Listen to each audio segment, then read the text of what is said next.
अस्सलाम वालेकुम my dear students. आज हम डिस्कस करेंगे चैप्टर नंबर 5। इस चैप्टर का नाम है ट्रांजिशन एलिमेंट्स। तो आज हम न्यू चैप्टर स्टार्ट कर रहे हैं। इस चैप्टर का नाम है ट्रांजिशन एलिमेंट्स। ठीक है, अब ये ट्रांजिशन एलिमेंट्स क्या होते हैं और ये ट्रांजिशन एलिमेंट्स कौन से होते हैं और ये ट्रांजिशन एलिमेंट्स को हम ट्रांजिशन एलिमेंट्स क्यों कहते हैं, तो इसी पे ही आज हम डिस्कस करेंगे। ठीक है, एक्चुअली ट्रांजिशन लफ्ज़ का मतलब होता है कि बिटवीन के दो चीज़ों के दरमियान, हम उसे ट्रांजिशन कहते हैं।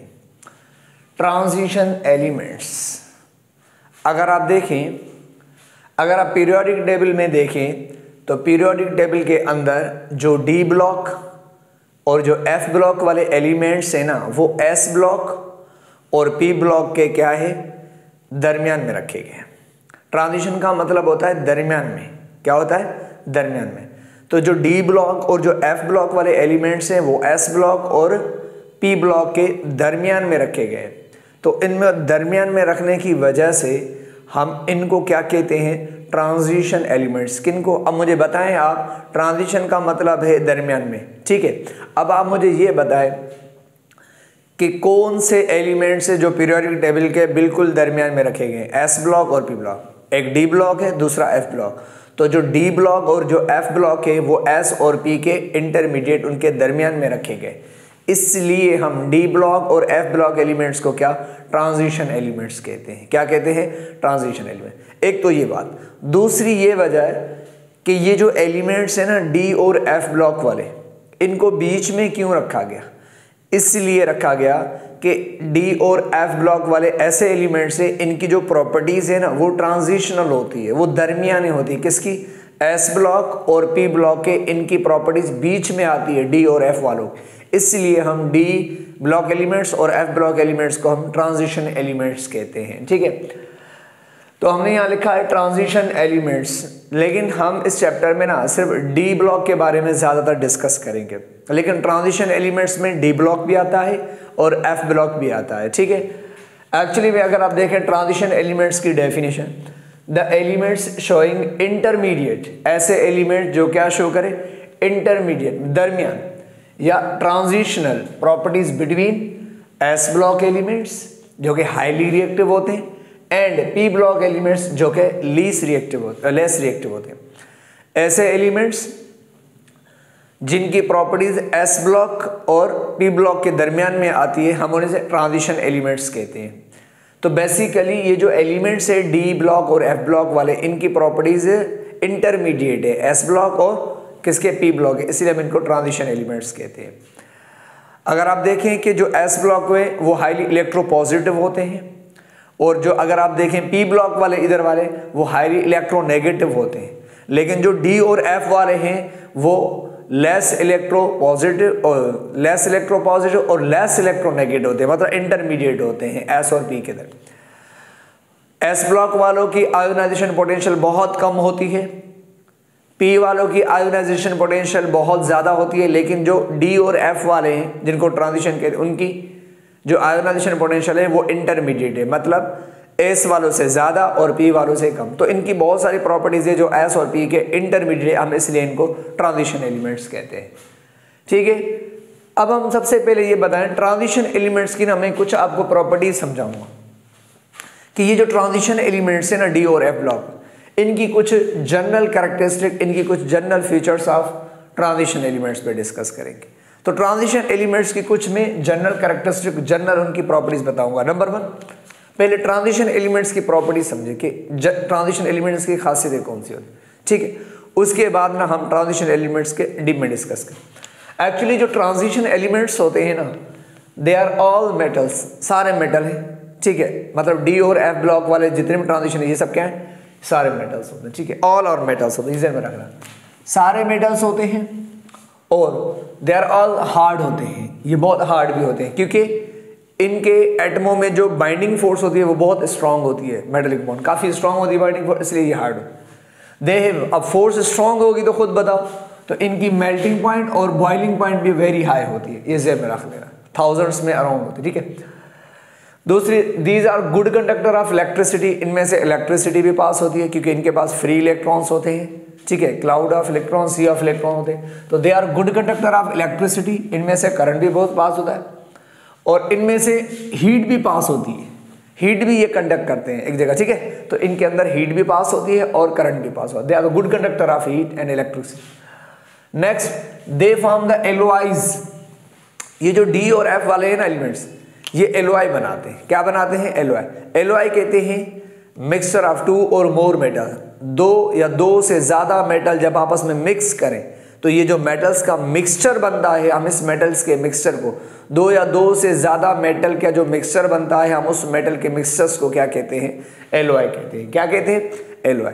तो ये जो डी ब्लॉक वाले एलिमेंट्स है ना, ये ट्रांजिशन, ये मैंने डी ब्लॉक के कुछ एलिमेंट्स यहाँ लिखे हैं। ये जो ट्रांजिशन एलिमेंट्स होते हैं ना, देखें आयरन, क्रोमियम, ये ट्रांजिशन एलिमेंट्स क्या करते हैं?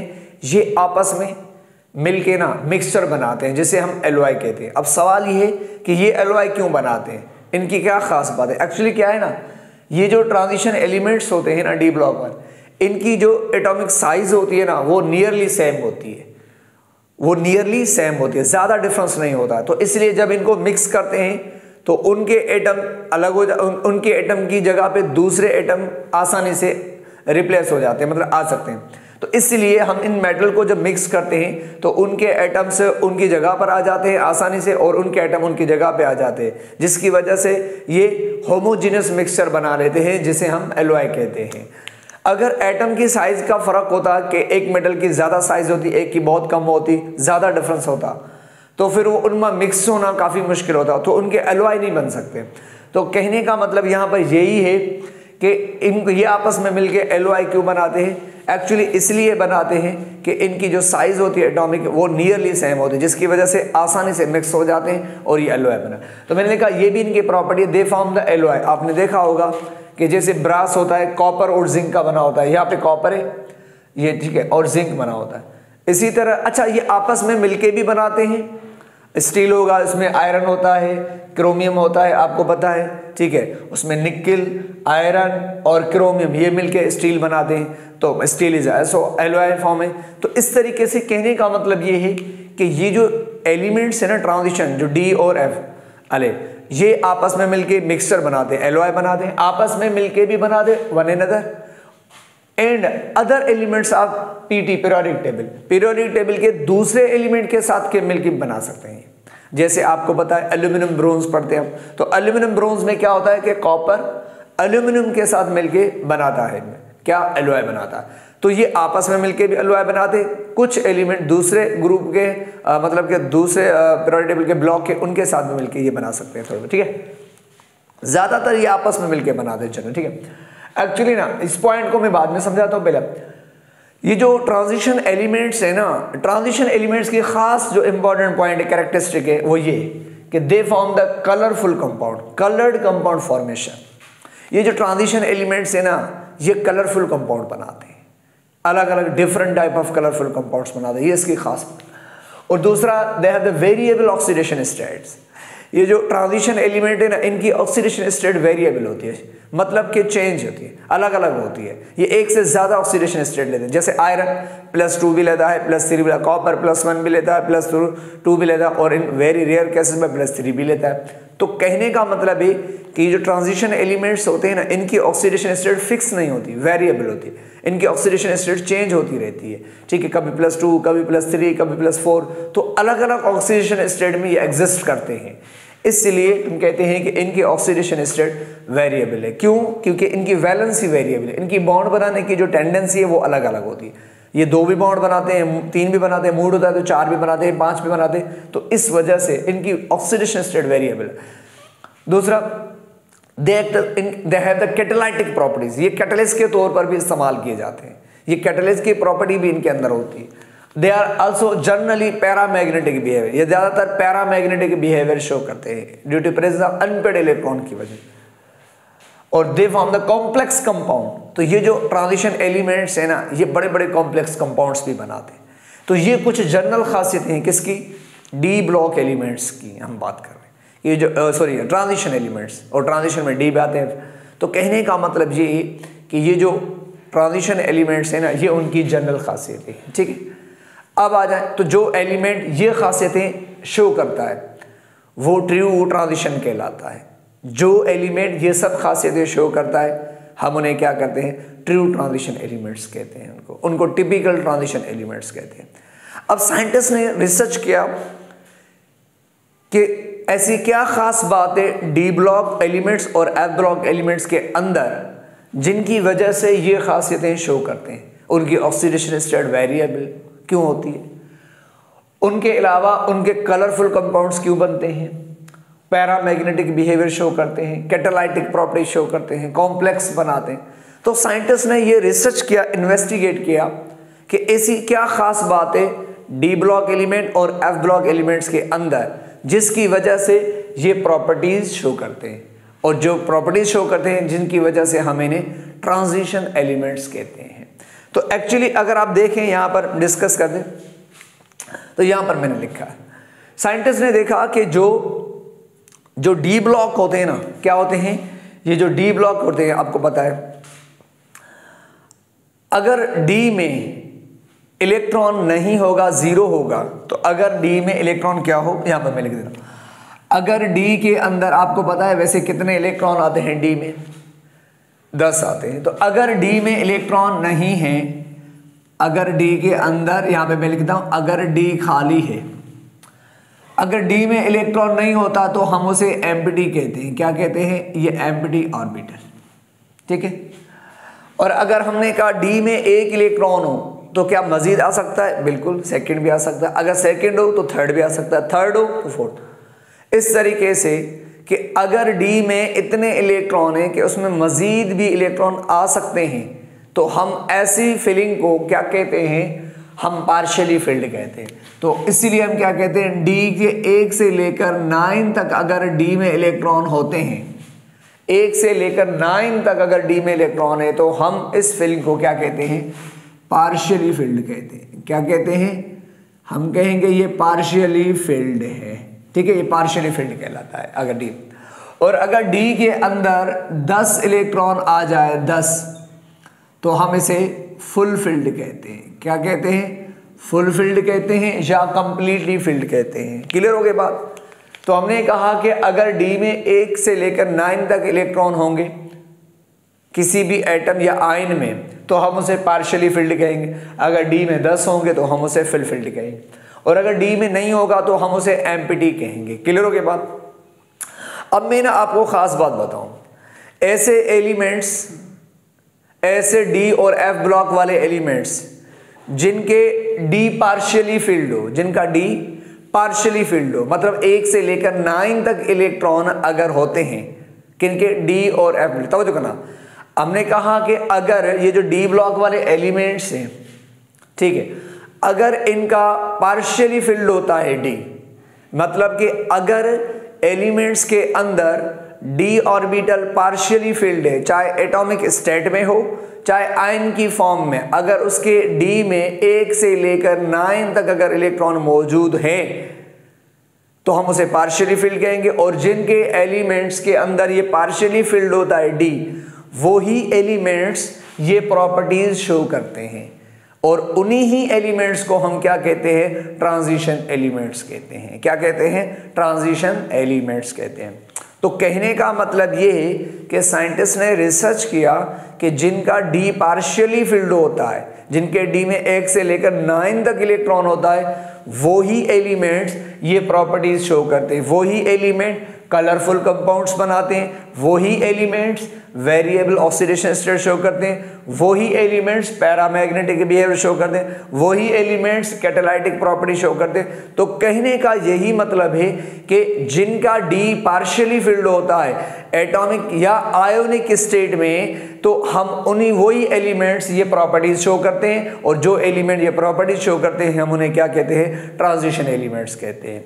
तो साइंटिस्ट ने, अच्छा ये तो हो गया डी, लेकिन साइंटिस्ट ने कहा कि अगर जिन एलिमेंट्स का एफ, क्या, जिनका एफ ऑर्बिटल अगर पार्शियली फिल्ड होगा ना, तो वो भी एलिमेंट ये प्रॉपर्टीज शो करेंगे, हम उन्हें भी क्या कहेंगे, ट्रांजिशन एलिमेंट्स कहते हैं। तो साइंटिस्ट ने लिख दिया कि क्या कहा, ऐसे एलिमेंट्स, और एफ में कितने आते हैं, 14 आते हैं। अगर F में 1 से लेकर 13 तक है तो हम कहेंगे F पार्शियली फिल्ड है, और अगर F में 14 है तो हम कहेंगे ये कंप्लीटली फिल्ड है, फुल फिल्ड। अगर F में नहीं होगा तो हम एम्प्टी कहेंगे। तो कहने का मतलब ये है सिंपली कि साइंटिस्ट ने कहा ऐसे एलिमेंट्स जिन एलिमेंट्स का D या F पार्शियली फिल्ड हो, क्या हो, पार्शियली फिल्ड हो, चाहे एटॉमिक स्टेट में या आयोनिक स्टेट में, अगर उनके D और F में इलेक्ट्रॉन है पार्शियली फिल्ड, तो वो ही एलिमेंट ये प्रॉपर्टीज शो करते हैं, और हम उन्हीं एलिमेंट्स को क्या कहते हैं, ट्रांजिशन एलिमेंट्स कहते हैं। तो साइंटिस्ट ने मॉडिफाई कर डेफिनेशन ट्रांजिशन की ऐसे लिखी। तो साइंटिस्ट ने क्या किया, ट्रांजिशन इस तरीके से लिखी कि जिनका D और F क्या हो, पार्शियली फिल्ड हो, तो उनको। तो साइंटिस्ट ने लिखा व्हाट दूसरी डेफिनेशन, दोज एलिमेंट्स, ऐसे एलिमेंट्स विच हैव, ऐसे elements which have partially field, क्या D, ऐसे एलिमेंट जिनका D या F पार्शियली फिल्ड हो ऑर्बिटल, तो आइदर चाहे वो एटॉमिक स्टेट में या आयोनिक स्टेट में, आयन की फॉर्म में चाहे एटम की फॉर्म में, अगर उनका D या F पार्शियली फिल्ड है तो वो ही एलिमेंट ये प्रॉपर्टी शो करते हैं, और उन्हीं ही एलिमेंट्स को हम क्या कहेंगे, ट्रांजिशन एलिमेंट्स कहेंगे, ठीक है, उनको ट्रांजिशन एलिमेंट्स। अब ट्रांजिशन एलिमेंट्स में दो आते हैं। ट्रांजिशन एलिमेंट्स में एक आते हैं डी ब्लॉक एलिमेंट्स और दूसरे आते हैं F block element. D block elements को हम आउटर ट्रांजिशन एलिमेंट्स कहते हैं, और जो एफ ब्लॉक वाले एलिमेंट्स होते हैं हम उन्हें इनर ट्रांजिशन एलिमेंट्स कहते हैं। ये आउटर ट्रांजिशन कहलाते हैं और ये इनर ट्रांजिशन कहलाते हैं, ये ज़हन में रख लेना, ठीक है। डी ब्लॉक आउटर ट्रांजिशन और इनको हम इनर ट्रांजिशन एलिमेंट्स कहते हैं। क्लियर हो गई बात। अब दूसरी बात मैं आपको बताऊं, ये जो ट्रांजिशन मैंने कहा ना, ट्रांजिशन दो, आउटर और इनर। आउटर ट्रांजिशन डी वालों को कहते हैं और जो इनर ट्रांजिशन एलिमेंट्स थे वो एफ वालों को कहते हैं। अच्छा, ये एफ और डी वाले ना ये मेटल्स हैं, तो हम ना जो एफ ब्लॉक वाले एलिमेंट्स हैं ना, हम इनको ना रेयर अर्थ मेटल्स भी कहते हैं, क्योंकि ये मेटल हैं और ये बहुत ही हमें कम मिलते हैं ज़मीन के अंदर। ज़्यादातर इनमें रेडियो एक्टिव एलिमेंट्स भी होते हैं जो रेडिएशन इमिट करके दूसरों में चेंज होते हैं, उनकी लाइफ बहुत कम। तो एफ ब्लॉक एलिमेंट्स को ना हम कभी कभी पूछा जाता है कि रेयर अर्थ मेटल्स किसे कहा जाता है, तो वो एफ ब्लॉक वालों को कहा जाता है। और जो डी ब्लॉक वाले हम उन्हें जस्ट ट्रांजिशन मेटल्स ही कहते हैं। ये ट्रांजिशन मेटल्स जनरली हम ट्रांजिशन मेटल डी को कहते हैं, ये भी ट्रांजिशन एलिमेंट्स हैं, लेकिन इनको हम रेयर अर्थ मेटल कहेंगे। वो ट्रांजिशन मेटल और ये रेयर अर्थ मेटल्स कहा जाता है, ठीक है। एक्चुअली अब आ जाए डी ब्लॉक की सीरीज की, अगर हम बात करें डी ब्लॉक एलिमेंट्स का। डी ब्लॉक एलिमेंट किसे कहते हैं? डी ब्लॉक एलिमेंट्स कहते हैं ऐसे एलिमेंट्स जिनका लास्ट इलेक्ट्रॉन डी में जाता हो। लास्ट इलेक्ट्रॉन को ना हम डिफरेंशिएटिंग इलेक्ट्रॉन कहते हैं। ऐसे एलिमेंट्स जिनका लास्ट इलेक्ट्रॉन, डिफरेंशिएटिंग इलेक्ट्रॉन क्या डी ऑर्बिटल में जाता है, तो वो हम क्या कहते हैं, वो एलिमेंट्स डी ब्लॉक एलिमेंट्स कहलाते हैं। तो ये डी ब्लॉक एलिमेंट्स है। अगर आप डी ब्लॉक एलिमेंट्स में देखेंगे तो ये डी ब्लॉक एलिमेंट्स के अंदर ना 3 सीरीज होती है। डी ब्लॉक एलिमेंट्स उनके 3 सीरीज होती है। फर्स्ट सीरीज स्कैंडियम से स्टार्ट होती है जिसका एटॉमिक नंबर 21 और खत्म होती है जिंक तक। दूसरी सीरीज इट्रियम से स्टार्ट होती है जो 39 एटॉमिक नंबर और खत्म कहाँ तक होती है, 48 कैडमियम तक। और जो थर्ड सीरीज है ना वो 57 लैंथनम से स्टार्ट होती है और खत्म होती है मर्क्यूरी तक। लेकिन लैंथनम के बाद ना कुछ एलिमेंट्स एफ ब्लॉक के आते हैं, तो एफ ब्लॉक को निकाल कर बाकी जो एलिमेंट्स हैं वो मर्क्यूरी तक, वो सब डी ब्लॉक एलिमेंट्स कहलाते हैं। तो ये सब डी ब्लॉक एलिमेंट्स। लेकिन फोर्थ सीरीज हमारे सिलेबस के हिसाब से कंप्लीट नहीं है, लेकिन लेटेस्ट मॉडर्न के हिसाब से फोर्थ सीरीज भी अब कंप्लीट हो चुकी है। लेकिन हम सिलेबस के हिसाब से चल रहे हैं तो 3 सीरीज को हम सिलेबस के हिसाब से पढ़ें, ठीक है। अब आप मुझे बताएं, ये 3 सीरीज है, हर सीरीज में कितने एलिमेंट्स हैं, 10 एलिमेंट्स है। 21 से स्टार्ट हो रहे हैं 30 में, तो समझ 10 एलिमेंट्स है ईच सीरीज कंटेन। तो हम कह सकते हैं जो डी ब्लॉक एलिमेंट्स है उनमें 3 सीरीज है और ईच कंटेन 10 एलिमेंट्स। हर सीरीज में 10 एलिमेंट्स आते हैं, ठीक है। ये क्या है, ये 10 एलिमेंट। और डी ब्लॉक वालों की जो वैलेंस इलेक्ट्रॉन कॉन्फ़िगरेशन है वो ये है n-1 d। तो इनका d भी भरता है और s इनका भरा होता है। इनका आउटर मोस्ट s होता है ns, उसमें या तो 1 इलेक्ट्रॉन होता है या 2। इनके d में होते हैं 1 से लेकर 10 तक इलेक्ट्रॉन आते हैं, ठीक है। तो n-1, लेकिन जो d का n होगा, शेल होगा, वो इससे s वाले से 1 गुना। अगर ये 4s होगा तो ये 3d होगा, अगर ये 5s होगा तो ये 4d होगा, अगर ये 6s होगा तो ये इस तरीके से 5d होगा। तो मतलब कि ये d हमेशा उसका शेल n-1 होता है, उससे 1 कम होता है, ठीक है, और इसका सबसे बड़ा, ठीक है। तो इस तरीके से अब चलें हम आपको डी ब्लॉक एलिमेंट्स के बारे में कुछ बता दें। एक्चुअली ना अगर आप इन डी ब्लॉक एलिमेंट्स को देखें कि इनमें ये थर्ड बी से स्टार्ट है, आप पूछो ना कि सर फर्स्ट बी से क्यों नहीं स्टार्ट किया। एक्चुअली जो थर्ड बी वाले जो एलिमेंट्स हैं, स्कैंडियम, इट्रियम और ये लैंथेनम, इनका एटॉमिक नंबर अगर आप देखिए स्कैंडियम का 21 है, तो साइंटिस्ट ने कहा कि अगर आप स्कैंडियम को थर्ड नंबर पे रखेंगे तो उनके जो एटॉमिक नंबर है उसकी अरेंजमेंट खराब हो जाएगी। इसलिए साइंटिस्ट ने कहा थर्ड को यहां रखो, क्योंकि इससे पहले कैल्शियम में 20 के बाद 21 आता है, तो एटॉमिक नंबर की सीक्वेंस होनी चाहिए, फिर चाहे ग्रुप आगे पीछे रखो उसका कोई इशू नहीं। इसलिए थर्ड ग्रुप को रखा गया कि स्कैंडियम के 21 एटॉमिक नंबर की वजह से, तो इसलिए इसको रखा गया। ठीक है, अब हम बताएं उसके बाद टाइटेनियम, उसके बाद फर्स्ट भी यहां पे रखा गया। ठीक है, तो एटॉमिक नंबर के हिसाब से कॉपर का 29 होता है ना, तो इसलिए कहा कि इधर रखो। ठीक है, तो सीक्वेंस में एटॉमिक नंबर के खराब नहीं होने चाहिए, इस वजह से इसे रखा गया। एक्चुअली क्या है, अगर आप देखें कि ये डी ब्लॉक के अंदर ये जो थर्ड बी ग्रुप वाले एलिमेंट्स है स्कैंडियम, इट्रियम और लैंथेनम, और अगर आप यहां पर देखें सेकंड बी वाले जो एलिमेंट्स हैं, अब मुझे बता सेकंड बी वाले जो एलिमेंट्स है ना, इनके जिंक एलिमेंट्स को अगर आप देखें, जिंक एलिमेंट्स, आपको पता है इस जिंक का एटॉमिक नंबर 30 होता है 30। इसकी इलेक्ट्रॉनिक कॉन्फ़िगरेशन करेंगे तो 4s2 और 4s2 तक होते हैं 20 और उसके बाद 3d10। अब आप मुझे बताएं ये जो जिंक है, ये जो जिंक है, जिंक एटम की फॉर्म में अकेला है। जब अकेला है तो उसे एटॉमिक स्टेट कहते हैं। तो जिंक अकेला है एटॉमिक स्टेट में, कोई चार्ज भी नहीं है, तो एटॉमिक स्टेट। अगर आप जिंक के एटम की फॉर्म में अगर आप देखेंगे तो उसके डी में कितने इलेक्ट्रॉन है, 10, और डी में 10 है तो हम क्या कहते हैं, इसका डी फुलफिल्ड है, कंप्लीट फिल्ड। तो हमने कहा जिंक का जो एटम की स्टेट में डी क्या होता है, फुलफिल्ड होता है। ठीक है, फिर हमने कहा जिंक है ना, जब किसी के साथ बॉन्ड बनाता है, मिलता है ना, तो अपने 4s वाले इलेक्ट्रॉन डोनेट करता है। कौन से वाले, ये अपने 4s वाले जो इलेक्ट्रॉन है ना, ये डोनेट करता है, ये इलेक्ट्रॉन देता है और ये इलेक्ट्रॉन देकर बॉन्ड बनाता है। तो कहने का मतलब ये है कि जिंक जो है ना, वो अपने 2 इलेक्ट्रॉन s वाले डोनेट करेगा, सिर्फ 2 ही करेगा बस, और वो भी 4s वाले। ठीक है, तो 4s वाले 2 देगा तो क्या बन जाएगा, जिंक प्लस 2 आयन बन जाएगा। फिर उसके बाद ये कनेक्ट हो जाए, मिल जाएगा, इस तरह कंपाउंड बनाएगा, zinc chloride, zinc oxide, whatever. अब आप मुझे बताओ जिंक जब आयन की फॉर्म में चला गया तो उसके डी में कितने, आप कहेंगे सर 10।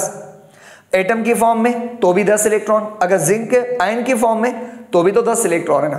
तो कहने का मतलब है कि जिंक का डी ऑर्बिटल जो है वो एटम की स्टेट में भी फुलफिल्ड है, और जब वो आयन की फॉर्म में होता है तब भी उसका डी ऑर्बिटल फुलफिल्ड होता है, उसमें 10 इलेक्ट्रॉन होते हैं। और हमने पढ़ा कि याद रखो कि जिन एलिमेंट्स का डी ऑर्बिटल फुलफिल्ड हो या खाली हो, वो एलिमेंट कभी भी ये प्रॉपर्टीज शो नहीं करते।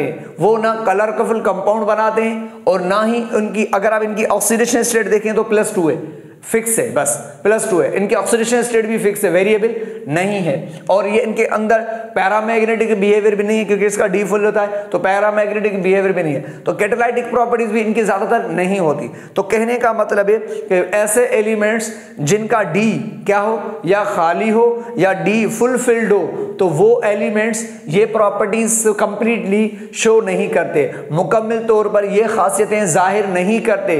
तो इसलिए हम उन एलिमेंट्स को ट्रू ट्रांजिशन एलिमेंट्स नहीं कहेंगे, हम उनको टिपिकल ट्रांजिशन एलिमेंट्स नहीं कहते, हम उनको क्या कहते हैं, नॉन टिपिकल ट्रांजिशन एलिमेंट्स कहते हैं। तो ये जो जिंक है ना, ये जो सेकंड बी वाले एलिमेंट्स है, ये ट्रांजिशन एलिमेंट्स खास तरह के नहीं, क्योंकि ये एलिमेंट्स ट्रांजिशन वाली खासियतें ही शो नहीं करते, ना कलरफुल कंपाउंड्स बनाते, और ना ही इनकी कोई वेरिएबल ऑक्सीडेशन स्टेट है, इनकी फिक्स ऑक्सीडेशन स्टेट है, और ना ही ये पैरामैग्नेटिक बिहेवियर शो करते, ना ही ये कैटलिस्ट के तौर पर ज्यादातर इस्तेमाल किए जाते हैं। इसी वजह से कि हम इन ग्रुप को, सेकंड बी वालों को, हम नॉन टिपिकल ट्रांजिशन एलिमेंट्स कहते हैं कि ये खास तरह के ट्रांजिशन एलिमेंट नहीं है।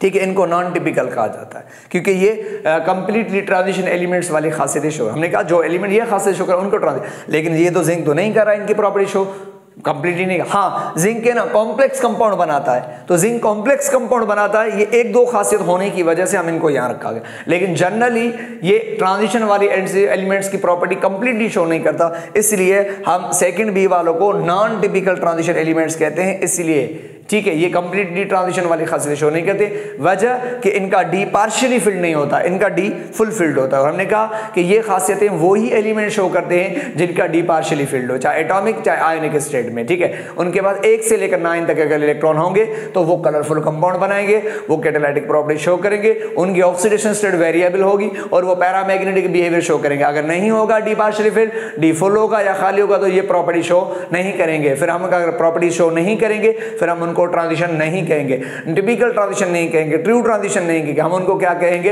वो सूडो ट्रांजिशन कहेंगे, या हम उनको नॉन टिपिकल ट्रांजिशन एलिमेंट्स कह सकते हो, ठीक है। इसी तरह ये जो थर्ड बी वाले हैं स्कैंडियम वाले, अगर आप देखें स्कैंडियम, स्कैंडियम का एटॉमिक नंबर 21 होता है। इसकी इलेक्ट्रॉन कॉन्फ़िगरेशन तो 4s2 20 हो जाएगा और 3d1 21 हो जाएगा। तो अब आप मुझे बताएं, स्कैंडियम एटम की स्टेट में इसके पास डी में 1 इलेक्ट्रॉन है, पार्शियली फिल्ड है, ठीक है, मैं मानता हूं। स्कैंडियम जब भी मिलता है ना, बॉन्ड बनाता है, तो अपना ये डी वाला इलेक्ट्रॉन और 4s वाले तीनों इलेक्ट्रॉन लॉस करता है। स्कैंडियम जब भी मिलता है तो क्या करता है, 2 इलेक्ट्रॉन और एक तीनों इलेक्ट्रॉन लॉस करता है और क्या बनाता है, स्कैंडियम +3 ट्राई पॉजिटिव आयन की फॉर्म में चला जाता है, ठीक है, ट्राई 3। अब मुझे बताओ कि जब स्कैंडियम +3 में चला जाएगा तो इसके एस में इलेक्ट्रॉन नहीं होंगे और इसके डी में भी इलेक्ट्रॉन नहीं है, ये 0 है, ठीक है। तो अब मुझे बताओ कि जब स्कैंडियम बॉन्ड बनाता है आयन की फॉर्म में चला जाता है तो वो +3 में चला जाता है, हमेशा +2 में भी नहीं, +1 में नहीं, ये +3 लेता है। जब भी बॉन्ड बनाता है तो तीनों इलेक्ट्रॉन लॉस करता है। तो स्कैंडियम जब भी चार्ज लेता है तो 3+ लेता है, तीनों इलेक्ट्रॉन लॉस करता है, 4s वाले भी 3d वाले भी देता है। तो इसके 4s भी खाली हो जाता है, उसका 3d भी खाली हो जाता है। अब हम मुझे बताएं, स्कैंडियम के आयोनिक स्टेट में जब स्कैंडियम आयन की फॉर्म में होता है तो उसके डी में कितने इलेक्ट्रॉन, खाली। और हमने कहा जिनका डी खाली होता है, जिनके डी में इलेक्ट्रॉन नहीं होता, वो कभी भी कलरफुल कंपाउंड नहीं शो करते, वो कभी भी पैरामैग्नेटिक नहीं होते, वो कभी भी कैटलिस्ट के तौर पर इस्तेमाल नहीं किए जाते। इसीलिए स्कैंडियम की प्रॉपर्टी शो नहीं करता और स्कैंडियम भी +3 चार्ज लेता है, फिक्स चार्ज लेता। और हमने कहा कि ट्रांजिशन एलिमेंट्स की तो ऑक्सीडेशन स्टेट वेरिएबल होती है, कलरफुल कंपाउंड, तो स्कैंडियम जो होता है ये भी ना कलरफुल कंपाउंड बनाता है, ना पैरामैग्नेटिक बिहेवियर शो करता है और ना ही इनकी ऑक्सीडेशन स्टेट वेरिएबल है, बल्कि फिक्स होती है +3। तो हमने कहा कि ये जो थर्ड बी वाले एलिमेंट्स है ये भी ट्रू ट्रांजिशन एलिमेंट्स नहीं हो, ये भी टिपिकल नहीं है, ये भी नॉन टिपिकल ट्रांजिशन कहलाते हैं, ठीक है। मतलब सिर्फ नाम के ट्रांजिशन है लेकिन काम के ट्रांजिशन नहीं, उनके अंदर वो खासियत है। तो इसलिए तो कहते हैं कि थर्ड बी वाले एलिमेंट्स स्कैंडियम वाली फैमिली और जो सेकंड बी है जिंक वाली फैमिली, इन 2 ग्रुपों के जो एलिमेंट्स हैं ये मुकम्मल तौर पर ट्रांजिशन एलिमेंट्स की प्रॉपर्टी शो नहीं करते। इसलिए हम थर्ड बी और सेकंड बी वालों को क्या कहते हैं, नॉन टिपिकल ट्रांजिशन एलिमेंट्स कहते हैं, कि ये खास तरह के ट्रांजिशन एलिमेंट्स नहीं, ठीक है। क्यों नहीं? बिकॉज हमने कहा non typical, having no partially filled D orbital, जिनका पार्शियली डी ऑर्बिटल नहीं हो, मतलब या फुल हो या खाली हो, और तो not show the property of transition element, जो ट्रांजिशन एलिमेंट की प्रॉपर्टी शो नहीं करता कंप्लीटली, तो हम उनको नॉन टिपिकल ट्रांजिशन एलिमेंट्स कहते हैं। तो वो सेकंड बी और थर्ड बी वाले जो कि कंप्लीटली ट्रांजिशन एलिमेंट्स वाली प्रॉपर्टी शो नहीं करता, क्यों? क्योंकि इनका डी पार्शियली फिल्ड नहीं होता, तो जिसकी वजह से ये ट्रांजिशन वाले एलिमेंट्स खासे शो नहीं कर पाते, इसलिए हम इनको नॉन टिपिकल ट्रांजिशन एलिमेंट्स। लेकिन what about the fourth B से लेकर फर्स्ट बी तक ये जो एलिमेंट्स है ना बीच में, ये एलिमेंट्स ऐसे हैं कि इनका डी पार्शियली फिल्ड होता ही होता है, चाहे एटॉमिक स्टेट में हो चाहे आयोनिक स्टेट में हो। तो एटॉमिक या आयोनिक स्टेट में इन एलिमेंट्स के पास डी पार्शियली फिल्ड होता है, डी 1 में लेकर 9 तक इलेक्ट्रॉन होते हैं, 1 या 2 3 ठीक है इलेक्ट्रॉन। तो इसलिए ये एलिमेंट जो है ना, ये एलिमेंट प्रॉपर्टी शो करते हैं, कलरफुल कंपाउंड बनाते हैं, पैरामैग्नेटिक बिहेवियर शो करते हैं ये, और ये कैटलिस्ट के तौर पर इस्तेमाल करते, ये कॉम्प्लेक्स कंपाउंड बनाते हैं। तो ये इनका डी पार्शियली फिल्ड होता है, इसलिए हम इनको कहते हैं these are the true transition elements, इनको ट्रांजिशन एलिमेंट्स कहते हैं, और इसीलिए हम इनको टिपिकल ट्रांजिशन एलिमेंट्स कहते हैं, खास तरह के ट्रांजिशन एलिमेंट्स हैं ये, ठीक है, ये खास तरह के ट्रांजिशन। अब इनमें से ना मैं आपको बेसिक इंफॉर्मेशन दे दूं। इन डी ब्लॉक में से जो फर्स्ट बी वाले एलिमेंट्स है ना, कॉपर, सिल्वर और गोल्ड, इनको ना हम क्वाइनेज मेटल्स कहते हैं, क्योंकि इनमें से क्वाइनेज सिक्के बनाए जाते हैं। तो इनमें से सिक्के बनाए जाते हैं कॉपर, सिल्वर और गोल्ड, इसलिए हम इनको क्वाइनेज मेटल कहा जाता है। अब जो है निकिल, पैलाडियम और पैलाडिनियम के बारे में पढ़ा होगा कि निकिल, पैलाडियम, प्लैटिनम ये ज्यादातर हम कैटलिस्ट के तौर पर इस्तेमाल करते हैं, इनके अंदर कैटालिटिक प्रॉपर्टी हो, तो हम इसलिए इनको क्या कहते हैं, these are the best catalyst. तो ये बेस्ट कैटलिस्ट के तौर पर इस्तेमाल करते हैं ज्यादा हाइड्रोजनेशन प्रोसेस। इसी तरह मैं आपको खास बता, आपको पता है रुथेनियम और ओस्मियम ये दो एलिमेंट्स ऐसे हैं पूरी पीरियोडिक टेबल में जिनके ऊपर highest oxidation state highest charge आती है, कितनी? +8 आती है। तो सबसे ज्यादा जो चार्ज आती है ना वो ओस्मियम और रुथेनियम पे, कितनी? +8। ये 8+ चार्ज लेते हैं ऑक्सीडेशन स्टेट। ये याद रखो कि आपसे पूछे highest oxidation state periodic table में कौन, तो ओस्मियम आता है और उसका भाई रुथेनियम भी 8+ तक ये चार्ज लेते हैं, ठीक है, 8+ तक ले सकते हैं। अब इनमें से भी ओस्मियम के बारे में अगर मैं आपको खास पॉइंट बताऊं, ओस्मियम ऐसा एलिमेंट है, ऐसा मेटल है जिसकी डेंसिटी सबसे ज्यादा है। हाईएस्ट डेंसर जो एलिमेंट है मेटल वो ओस्मियम कहा जाता है। हाईएस्ट डेंस मेटल पूछा जाए कौन सा एलिमेंट है which have the highest dense, वो ओस्मियम होता है। तो ओस्मियम की डेंसिटी बहुत ज्यादा, तो इसलिए बहुत ज्यादा वजन, इसका थोड़ा टुकड़ा भी उठाएंगे तो काफी आपको वजन होगा कि हाईएस्ट डेंसर होता है। इनके अलावा अगर मैं आपको क्रोमियम, मोलिब्डेनम और टंगस्टन की बात करूं तो ये जो ग्रुप है ना 6b, इनके पास highest number of unpaired electron, इनमें अनपेड इलेक्ट्रॉन बहुत ज्यादा होते हैं। 6 ग्रुप क्या है तो इनके पास 6 अनपेड इलेक्ट्रॉन होते, तो इनके पास अनपेड इलेक्ट्रॉन हाईएस्ट होते। हाईएस्ट अनपेड इलेक्ट्रॉन होने की वजह से तो 6b वाले हाईएस्ट पैरामैग्नेटिक बिहेवियर, तो इनके अंदर पैरामैग्नेटिक बिहेवियर भी सबसे ज्यादा है क्योंकि अनपेड इलेक्ट्रॉन पे डिपेंड करता है। तो अनपेड इलेक्ट्रॉन ज्यादा है तो इनमें हाईएस्ट पैरामैग्नेटिक बिहेवियर। और हमने कहा अनपेड इलेक्ट्रॉन ज्यादा की वजह से उनमें बाइंडिंग फोर्स भी ज्यादा, तो इनमें बाइंडिंग फोर्स भी हाई होती है अनपेड की वजह से। बाइंडिंग फोर्स भी ज्यादा, तो इनकी बाइंडिंग फोर्स ज्यादा तो इनकी मेल्टिंग पॉइंट भी ज्यादा होती है, किनकी? 6b वालों। तो ये 6b वालों की कुछ जनरल प्रॉपर्टीज, कैरेक्टर्स। तो ये हमने इंट्रोडक्शन किया ट्रांजिशन एलिमेंट्स का। अब ये जो प्रॉपर्टीज मैंने आपको बताई ना, ये प्रॉपर्टीज हम डीप में डिस्कस करेंगे वन बाय वन। चले अब सबसे पहली कैरेक्टर से पहली खासियत पढ़ते हैं ट्रांजिशन डी ब्लॉक। अच्छा, हम पूरे सिलेबस के मतलब कि पूरे डी ब्लॉक के बारे में नहीं पढ़ेंगे, हम सिर्फ पढ़ेंगे डी ब्लॉक की फर्स्ट सीरीज के बारे में पढ़ेंगे जो स्कैंडियम से स्टार्ट होती है, जिंक का। हम इनकी कुछ कैरेक्टरिस्टिक, उनके कुछ प्रॉपर्टीज पढ़ेंगे। सबसे पहली इनकी खासियत क्या पढ़ेंगे फर्स्ट सीरीज की? इलेक्ट्रॉनिक कॉन्फ़िगरेशन पढ़ते हैं। यहां से क्वेश्चन आता है। अगर हम इलेक्ट्रॉन कॉन्फ़िगरेशन की बात करें तो हम क्या करेंगे, जैसे स्कैंडियम का एटॉमिक नंबर 21 है, वैसे इलेक्ट्रॉनिक कॉन्फ़िगरेशन अगर आप स्कैंडियम के हिसाब से देखें तो मैं यहां पे लिख देता हूं। सपोज करो ये स्कैंडियम है, स्कैंडियम का एटॉमिक नंबर 1 है, ठीक है। इसकी इलेक्ट्रॉनिक कॉन्फ़िगरेशन देखिए 1s 2 2s 2 2p 6 और 3s 2 21 इलेक्ट्रॉन, और 3p इस तरीके से क्या हो जाएगा 3p6 और यहाँ पे, ठीक है। उसके बाद आता है 4s2 और 4s2 तक कितने हो जाते हैं?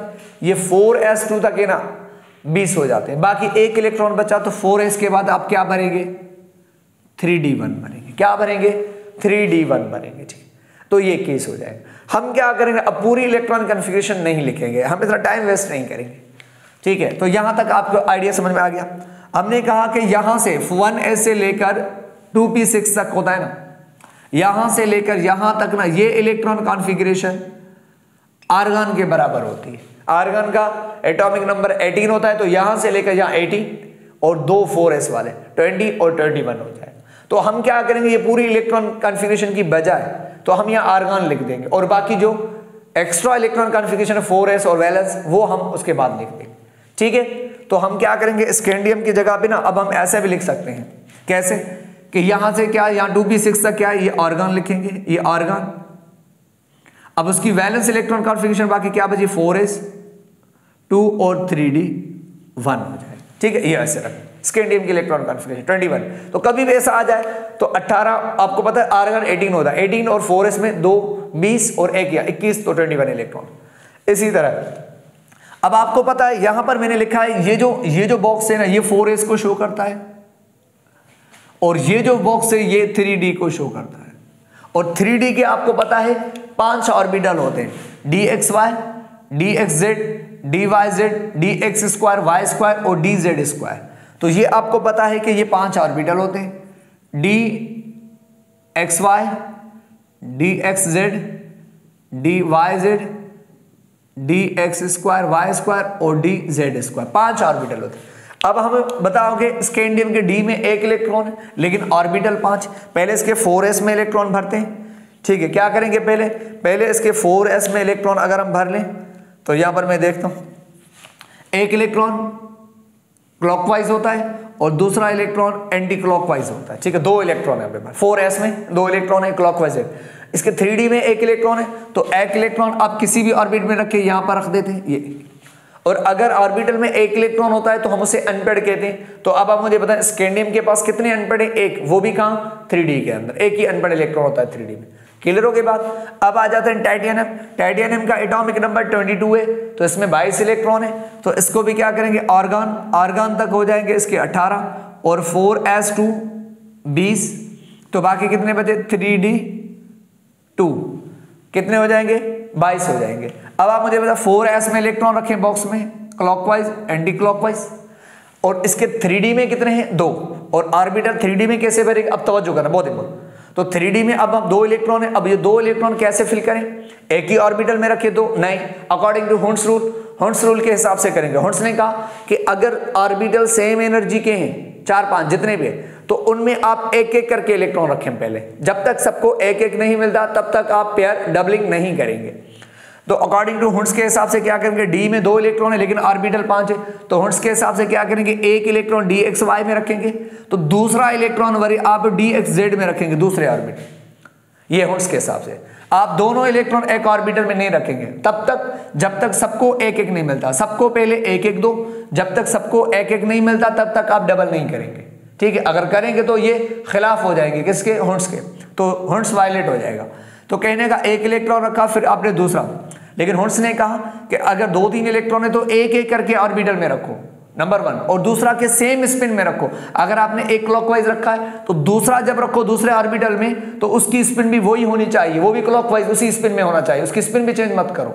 एक रखा क्लॉकवाइज तरह। अब आप मुझे बताओ जो टाइटेनियम के पास कितने अनपेड इलेक्ट्रॉन है? 2, एक इस ऑर्बिटल में, एक है, तो 2 अनपेड है डी में। इसी तरह वेनेडियम की बात करें तो वेनेडियम का एटॉमिक नंबर 23 है, इसकी आर्गन यहां पे लिखूंगा 4s2 20 और यहां पे लिखूंगा 3d3 हो जाएगा। तो 3d3 4s2 20 और ये 3d 23 हो जाएगा। तो इसके 4s में 2 इलेक्ट्रॉन है, एक क्लॉकवाइज है, एक एंटी क्लॉकवाइज हो गया। और इसके डी में कितने? 3, तो हुंड्स के हिसाब से रखेंगे। इसके डी में 3 इलेक्ट्रॉन है, एक रखेंगे एक ऑर्बिटल में, दूसरा दूसरे ऑर्बिटल में उसी स्पिन के साथ, और तीसरा तीसरे ऑर्बिटल में रखे, एक एक करके रखेंगे। अब कितने अनपेड इलेक्ट्रॉन है? 3, तीनों की स्पिन सेम है। इसी तरह क्रोमियम की अगर हम इलेक्ट्रॉन कॉन्फ़िगरेशन करें तो आर्गन, और यहां पर अगर लिखें 4s2 और 3d कितना हो जाएगा? ये 4 हो जाएगा। इलेक्ट्रॉन कॉन्फ़िगरेशन अभी समझा रहा हूं, ठीक है। तो ये 4s2 और 3d कितने हो गए? 24 हो गए। अब आप देखें कि आर्गन के अगर आप देखें क्रोमियम की अगर आप 4s में 2 इलेक्ट्रॉन रख दें और 3d में कितने हैं?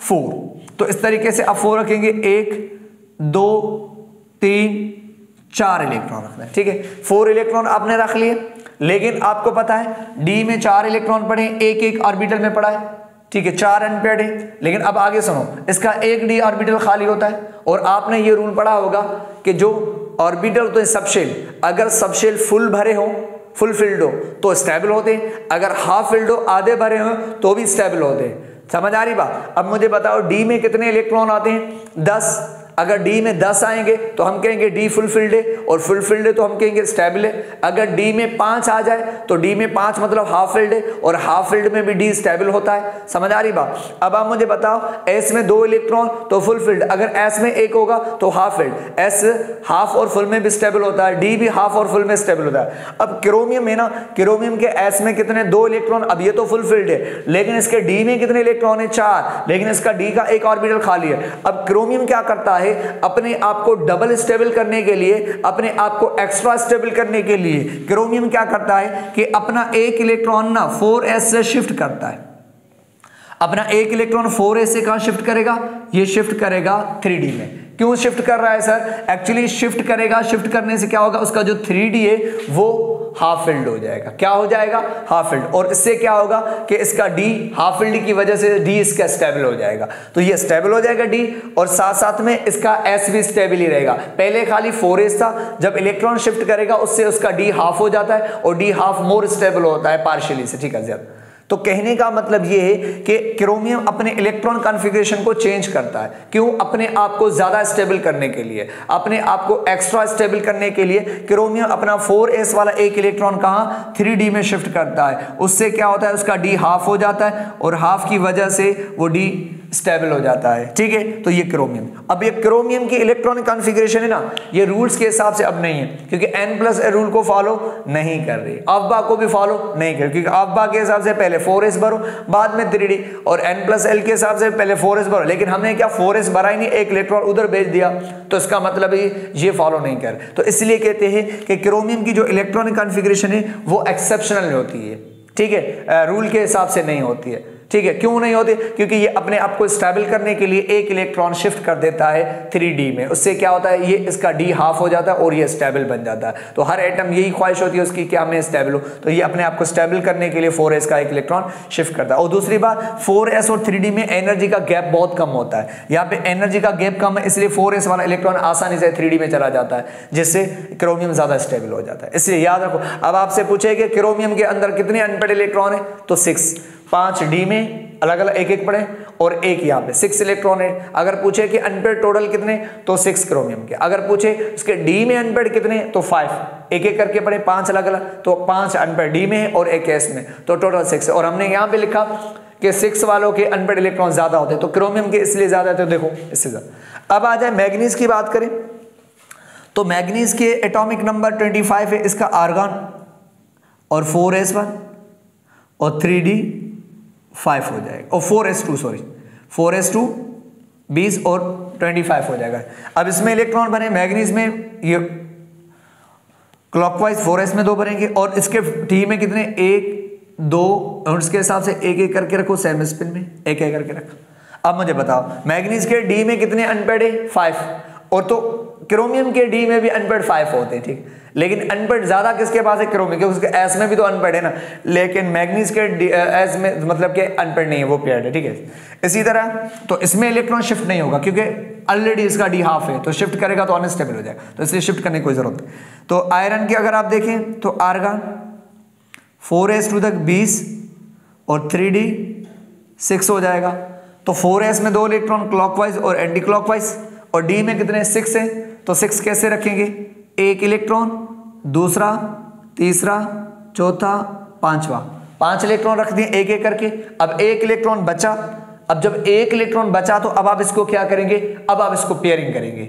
अब आप एक एक सबको एक एक दे दिया, तो अब आप पेयर करेंगे। अब दूसरा इलेक्ट्रॉन जो छठा है वो आप किसी ऑर्बिटल, किसी भी ऑर्बिटल में रखो, पहले वाले को रखते हैं सीक्वेंस में बनने के, लेकिन आप किसी में भी रख सकते, तो किसी में यहां रखेंगे इलेक्ट्रॉन एंटी क्लॉकवाइज रखेंगे। तो अब मुझे बताओ, आयरन में जब इलेक्ट्रॉन छठा रखेंगे तो पेयर्ड हो जाएगा ऑर्बिट, अब पेयरिंग करते जाओ, तो इससे अनपेड कितने हो जाएंगे, अब 4 अनपेड रहेंगे और एक पेयर्ड है, 4 अनपेड इलेक्ट्रॉन। इसी तरह कोबाल्ट का एटॉमिक नंबर 27 है, आर्गन, तो यहां पर मैं लिख देता हूं, ये आर्गन है, तो 4s2 और 3d 7, तो इसमें 7 इलेक्ट्रॉन, 4s में 2 क्लॉकवाइज एंटी और 3d में 7 है, तो एक इलेक्ट्रॉन, दूसरा, तीसरा, चौथा, पांचवा, बाकी 2 इलेक्ट्रॉन, तो वो पेयर्ड करो, इसमें करो पेयर्ड हो जाएंगे, इसमें इस तरीके से पेयर्ड। अब आप मुझे बताओ अनपेड कितने हो गए, 3, अब अनपेड कम होते जा रहे, ठीक है, अनपेड 3 हो गए, तो पेयर्ड 2 हैं डी में। इसी तरह निकेल की बात करें तो निकेल में अगर आप आर्गन 4s2 20 और 3d 28 हो जाएंगे, तो 28 का एटॉमिक नंबर है, तो इसमें भी 4s में 2 इलेक्ट्रॉन और इसके 3d में कितने, एक रखें, दूसरा, तीसरा, चौथा, पांचवा, अब बाकी 3 बचे, तो एक छठा, 7वां, 8वां, तो किसमें, इसमें 2 अनपेड इलेक्ट्रॉन है, किसमें पूछा जाता है, निकेल में। कॉपर के केस में देखें तो ये आर्गन है, 4s2 3d 9 बनेगा, एक्सपेक्टेड बल्क राउंड, ठीक है, होनी चाहिए, तो ऐसे लिखे। तो इसमें 2 इलेक्ट्रॉन अगर आप रखें और इसमें 1 2 3 4 5 6 7 8 9, अब इसमें एक अनपेड इलेक्ट्रॉन आपको नजर आ रहा है किसमें, डी में, लेकिन क्रोमियम क्या करेगा, अब क्रोमियम भी ना वही कॉपर भी क्रोमियम की तरह क्या करेगा, अपनी इलेक्ट्रॉन कॉन्फ़िगरेशन एक्सेप्शनल करेगा, अपने आप को स्टेबल करने के लिए क्रोमियम भी क्या करता है, उसका डी पार्शियली फिल्ड है, उसके डी में 9 होते हैं, तो क्रोमियम क्या करता है, अपने डी को फुल करने के लिए, और फुल इसका स्टेबल होता है बहुत, तो फुल करने के लिए एक इलेक्ट्रॉन 4s से कहां शिफ्ट करेगा, यहां शिफ्ट, एक इलेक्ट्रॉन ना 4s से शिफ्ट करता है डी में, उससे उसका डी फुल होता है, और डी फुल होने की वजह से स्टेबल हो जाता है, ठीक है। तो इसलिए कि ये भी क्या करता है, क्रोमियम की तरह अपना एक इलेक्ट्रॉन कहां शिफ्ट करता डी में। अब मुझे बता कॉपर के डी में अब से पूछे अनपेड कितने, नहीं होता उसके डी में नहीं बल्कि 4s में होता है, क्योंकि वो एक इलेक्ट्रॉन उधर शिफ्ट करता है तो उसका अनपेड पेड हो जाता है और उसका 4s में अनपेड। तो याद रखो इसके 4s में अनपेड होते हैं, ठीक है, एक ही इलेक्ट्रॉन अनपेड होता है वो 4s में। जिंक की बात करें तो 30 इसका एटॉमिक नंबर है, आर्गन 4s2 3d10। अब इसमें 4s में 2 इलेक्ट्रॉन लिखे, एक क्लॉकवाइज और एक एंटी क्लॉकवाइज, और इसके डी में कितने हैं 10, एक इलेक्ट्रॉन रखें, एक एक करके रखें पहले, ठीक है। और इसी तरीके से आप क्या करेंगे, एंटी क्लॉकवाइज डबल कर दें, ठीक है, ये इस तरीके से डबल हो गए। तो अब आपके जिंक के सारे पेड हो गए, और ये कॉपर क्या है, ये इसके अंदर एक अनपेड है, ये है इलेक्ट्रॉन का। तो ये दो हैं कॉपर और क्रोमियम, इनमें इलेक्ट्रॉन ट्रांजिशन होता है, इलेक्ट्रॉन शिफ्टिंग होती है जिससे स्टेबिलिटी, ये दो हैं जिनके 4s में एक एक इलेक्ट्रॉन होता है, ठीक है, और इनके डी में हाफ होता है, इसका फुल होता है, जिसके स्टेबल करने के लिए इलेक्ट्रॉन शिफ्ट करते हैं। ये दो एक्सेप्शन है, पूछा था कौन से एलिमेंट से जो exceptional electron configuration n+l of को फॉलो नहीं करता, वो क्रोमियम और कॉपर है, ठीक है, क्योंकि इनका एक इलेक्ट्रॉन 4s से 3d में चला जाता है, उसे हाफ स्टेबिलिटी की वजह से, ठीक है। अच्छा, अब हम मुझे बताओ कि मैंने अभी आपको एक पॉइंट बताई, हमने कहा कि अगर आप ऊपर से नीचे देखें तो क्या हो रहा है कि आपको पता है कि अगर अनपेड इलेक्ट्रॉन बढ़ते हैं ना, तो अनपेड इलेक्ट्रॉन अगर आप बढ़ते हैं तो तवज्जो करना, अगर अनपेड इलेक्ट्रॉन बढ़ते हैं तो पैरामैग्नेटिक बिहेवियर बढ़ता है। Unpaired electron top to bottom क्या हो रहे हैं, देखो बढ़े, अनपेड इलेक्ट्रॉन बढ़ रहे हैं, अनपेड इलेक्ट्रॉन बढ़ने से ना पैरामैग्नेटिक बढ़ जाता है, तो पैरामैग्नेटिक बिहेवियर बढ़ जाता है। सबसे अनपेड किसके पास, क्रोमियम, तो सबसे ज्यादा पैरामैग्नेटिक है। अनपेड इलेक्ट्रॉन उसके बाद कम होते जाते हैं, अनपेड इलेक्ट्रॉन कम तो पैरामैग्नेटिक बिहेवियर कम होता जाता है, तो मतलब वो मैग्नेटिक फील्ड में अट्रैक्ट नहीं होते। और हमने कहा जिनमें अनपेड इलेक्ट्रॉन नहीं हो डी में, तो जिनमें अनपेड इलेक्ट्रॉन डी में नहीं होता तो वो डायामैग्नेटिक होते। तो मुझे बताओ कि यहां पर अगर आप देखेंगे ये दो एलिमेंट्स, ये दो हैं, कौन कौन से, ये वाले, कि हमने कहा कि कॉपर और जिंक, इनके जो डी में है कोई अनपेड इलेक्ट्रॉन है नहीं, जिनके डी में अनपेड इलेक्ट्रॉन नहीं होता है तो वो एलिमेंट क्या कहलाते हैं, वो कहलाते हैं डायामैग्नेटिक कहलाते हैं। क्या कहलाते हैं वो, डायामैग्नेटिक कहलाते हैं, मतलब वो मैग्नेटिक साथ अट्रैक्ट नहीं होंगे, वो मैग्नेटिक फील्ड में कभी भी अट्रैक्ट नहीं होंगे। तो कॉपर और जिंक मैग्नेटिक फील्ड में अट्रैक्ट नहीं होते क्योंकि इनके डी फुल फील्ड होता है, इनके डी में अनपेड इलेक्ट्रॉन नहीं होता। तो बाकी सब में अनपेड इलेक्ट्रॉन नजर आ रहे हैं, बाकी सब में अनपेड इलेक्ट्रॉन आपको नजर आ रहे हैं, तो बाकी सब क्या है, ये पैरामैग्नेटिक कहलाते हैं, ठीक है। इनको छोड़ के बाकी सब में क्या है, हमने कहा कि ये अनपेड इलेक्ट्रॉन है तो हम कहेंगे बाकी पैरामैग्नेटिक, उनके डी में अनपेड इलेक्ट्रॉन नजर कहीं 2 कहीं 3, तो ये पैरामैग्नेटिक कहलाते हैं, ठीक है। अच्छा, इसी तरह अगर मैं आपको एक बात बताऊं, अनपेड इलेक्ट्रॉन बढ़ने से ना तो बाइंडिंग फोर्स बढ़ती है, एटम के दरमियान में फोर्स बढ़ती है, तो अनपेड कम तो बाइंडिंग फोर्स कम, अनपेड 2 तो बाइंडिंग फोर्स इनमें ज्यादा, इनमें अनपेड 3 तो बाइंडिंग फोर्स ज्यादा। इस तरीके से अनपेड बढ़ने से बाइंडिंग फोर्स बढ़ती है, और जैसे ही जैसे अनपेड इलेक्ट्रॉन कम होते जाएंगे तो बाइंडिंग फोर्स कम, और बाइंडिंग फोर्स कम तो मेल्टिंग और बॉइलिंग पॉइंट भी कम। तो इस तरीके से जिंक के अंदर अनपेड इलेक्ट्रॉन नहीं है, तो अनपेड इलेक्ट्रॉन जिंक में ना होने की वजह से इनकी मेल्टिंग पॉइंट बहुत कम होती है, क्योंकि इनमें बाइंडिंग फोर्स कम होती है जिंक के अंदर, ठीक है। तो इस तरीके से ये इलेक्ट्रॉनिक कॉन्फ़िगरेशन थे। फिर इंशाल्लाह हम नेक्स्ट लेक्चर में हम नेक्स्ट टॉपिक के साथ मिलेंगे इसी ट्रांजिशन एलिमेंट्स के बारे में। Thank you very much.